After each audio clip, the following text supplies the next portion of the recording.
Hello friends, welcome to our channel let's nurture our minds.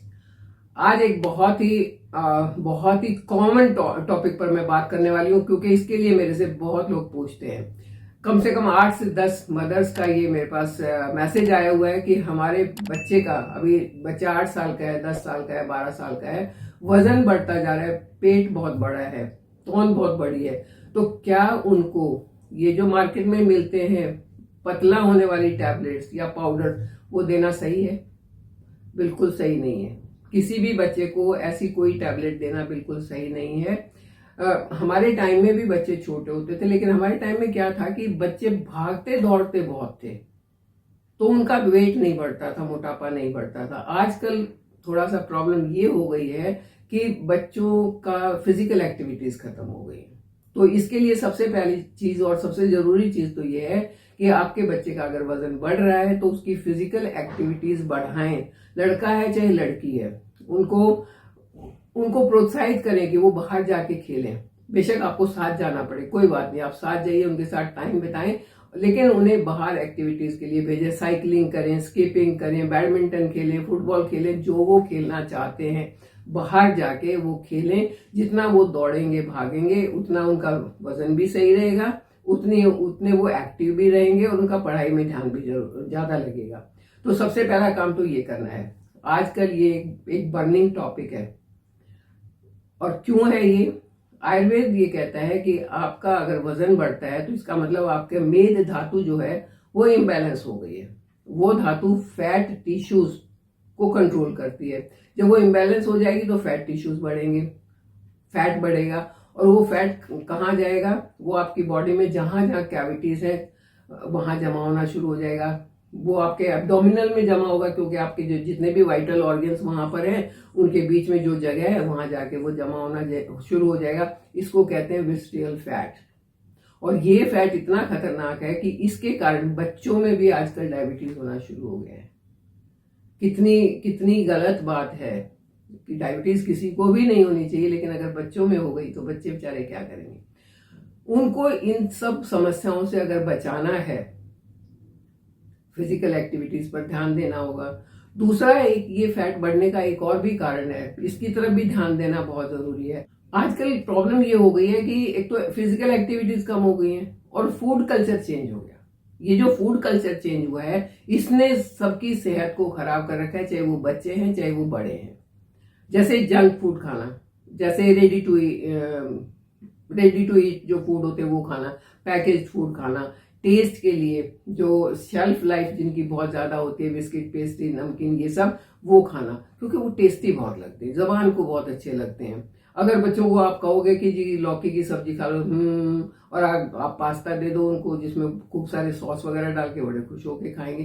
तो एक तो उनके फूड कल्चर को आपने धीरे धीरे करके चेंज करके ऐसी जगह लेके आना है जो आपके घर में पकता है, जो आपके एरिया में उगता है, जो जो रीजनल है और जो सीजनल है।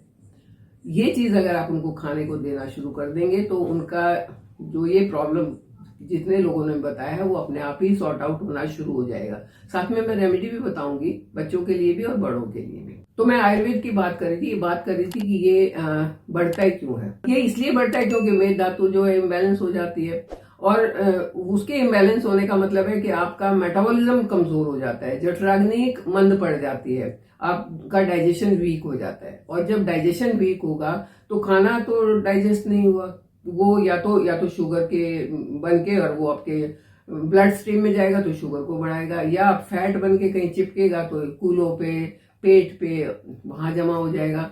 और जब ये ऑर्गन्स के आसपास जमा होता है, जिसको विसरल फैट कहते हैं, तो ये बहुत बड़ा नुकसान भी करता है। बॉडी में टॉक्सिन्स बढ़ जाएंगे। आपका जैसे ही मेटाबॉलिज्म स्लो होगा आपकी बॉडी में टॉक्सिन बढ़ना शुरू हो जाएंगे, और यही टॉक्सिन है जो मोटापे को बढ़ाते हैं।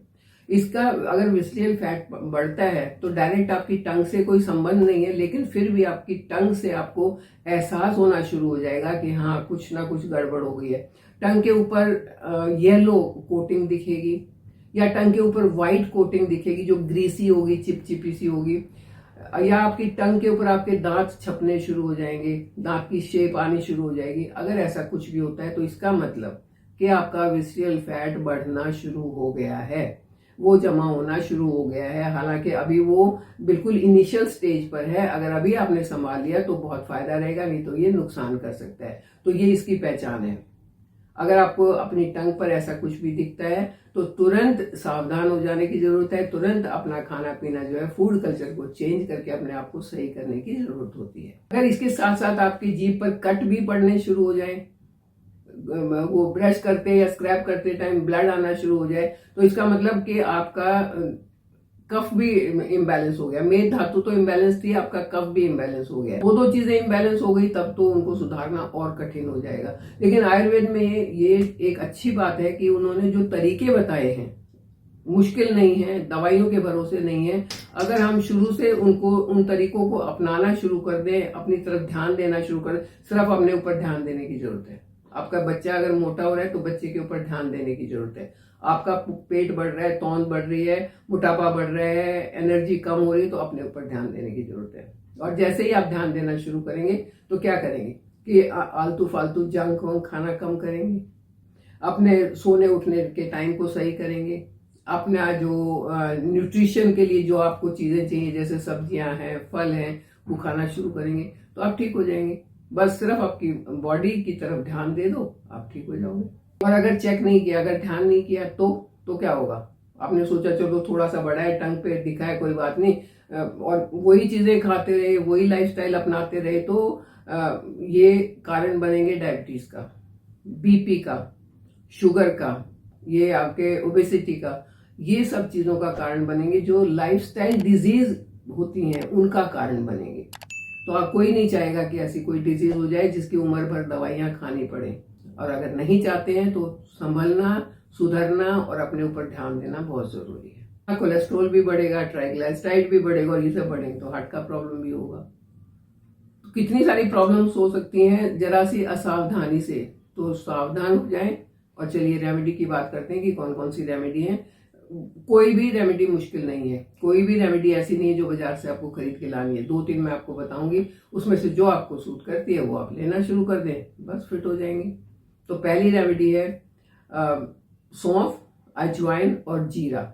आधा आधा टीस्पून लें, तीनों चीज रात को 1 गिलास पानी में सोख करके रख दें और सुबह बच्चा हो या बड़ा हो उसको पानी पिला दें। खाली पेट पीना है, empty stomach. First drink in the morning आपकी ये होनी चाहिए। हाँ, आप इसको चाहें तो इसको गर्म करके चाय की तरह बना सकते हैं। उसमें कुछ नहीं डालना, न चीनी डालनी, न दूध डालना है, न पत्ती डालनी है। ऐसे ही सिर्फ इन चीजों को उबालना है और छान के वो पानी पीना है। सोख करके भी पी सकते हैं और उबाल के भी पी सकते हैं, दोनों ही तरीके से अच्छा है। और कोई भी इसको पी सकता है, लड़का लड़की, आदमी औरत, कोई भी इसको पी सकता है, सबकी हेल्थ के लिए अच्छे। ये सीधा जाके आपके डाइजेशन को इम्प्रूव करेंगे, मेटाबॉलिज्म को इम्प्रूव करेंगे, गट हेल्थ को अच्छा करेंगे। और वहां से अगर एक बार सब कुछ अच्छा होना शुरू हो गया तो बस सेहत बहुत अच्छी हो जाएगी। दूसरी रेमेडी है, आजकल अभी सर्दियां शुरू होने वाली हैं, आंवला खूब मिलेगा तो, और धनिया भी खूब मिलेगा, हरा धनिया। वो है 1 आंवला, थोड़ा सा हरा धनिया और आधा चम्मच सौंफ। ये सारी चीजों को ब्लेंड कर लें और वो 1 गिलास रोज सुबह पी लें खाली पेट। ये भी बहुत अच्छी रेमेडी है। 2 हो गई। तीसरी रेमेडी, अदरक और अदरक का जूस, यानी कि जिंजर जूस और लेमन जूस, दोनों का एक शॉट बनाए छोटा सा।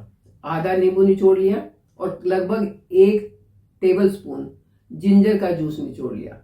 निचोड़ के कैसे निचोड़ेंगे, उसको ग्रेट करेंगे और फिर उसको दबा के निचोड़ लेंगे। 1 टेबलस्पून आपने वो जूस ले लिया, दोनों को मिक्स किया थोड़ी सी, एक छोटी सी इसमें कटोरी में, और धीरे धीरे करके उसको सिप सिप करके पी लिया। ये शॉट भी बहुत बढ़िया है आपके मेटाबॉलिज्म और डाइजेशन के लिए। और विटामिन सी आपको काफी मात्रा में मिलेगा, तो आपकी बॉडी से टॉक्सिन्स बाहर हो जाएंगे। जैसे ही टॉक्सिन बाहर होने शुरू हो जाएंगे तो हेल्थ अच्छी होनी शुरू हो जाएगी, मोटापा घटना शुरू हो जाएगा, तौंद घटनी शुरू हो जाएगी, विस्ट्रियल फैट घटना शुरू हो जाएगा और बीमारियों से बच जाएंगे। कुछ एक और टिप्स भी आप अपना सकते हैं, जैसे लंच हैवी करें और डिनर लाइट करें।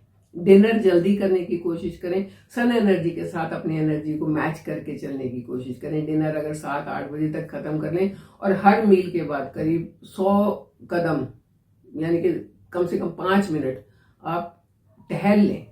चलना नहीं है, तेज नहीं चलना है, टहल लें, तो वो बहुत फायदा करेगा। एक त्रिकुटा चूर्ण भी आप घर में बना सकते हैं। उसमें 3 चीज होती हैं जिसको त्रिकुटा चूर्ण बोलते हैं। उसमें होता है पिपली, यानी कि लॉन्ग पेपर, ब्लैक पेपर और सौंफ। सौंफ आपने ज़्यादा लेनी है, ये दोनों आधा आधा चम्मच लेनी है। इनको पीस के रख लें और हर अपने मील के बाद 1/4 टीस्पून आप इसका ये खा लें और ऊपर से गुनगुना पानी पी लें, तो ये भी बहुत फायदा करेगा।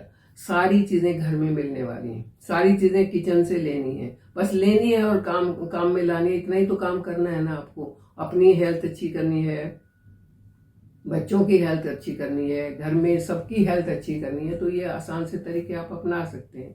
ये तरीके अपनाते हुए, हेल्दी रहते हुए आप मेरे साथ बने रहिए। और भी ऐसी ही रेमेडीज कहिए या आसान आसान सी टिप्स कहिए जो आपकी हेल्थ के लिए बहुत अच्छी हैं, वो मैं और खोज के आपके साथ शेयर करती रहूंगी। और अगर आपको भी किसी स्पेसिफिक टॉपिक पर चाहिए तो आप मुझसे बात कर सकते हैं। आप एक वो इसमें एक फीचर है सुपर चैट। सुपर चैट के जरिए आप मेरे पास मैसेज भेज सकते हैं। उससे क्या होगा कि आपका मैसेज ऊपर रहेगा जो मुझे जल्दी से दिख जाएगा, वरना तो हजारों मैसेज होते हैं, कई सारे स्किप भी हो जाते हैं। तो आप सुपर चैट के जरिए, सुपर थैंक्स के जरिए आप अपना मैसेज मेरे पास भेज सकते हैं और मैं उसी टॉपिक पर आपके लिए आपका आपका जो डिमांड होगी वो मैं आपके लिए वीडियो बनाने की कोशिश करूंगी। और आप भी मेरे साथ ऐसे ही बने रहिए, चैनल को सब्सक्राइब कीजिए। Thank you.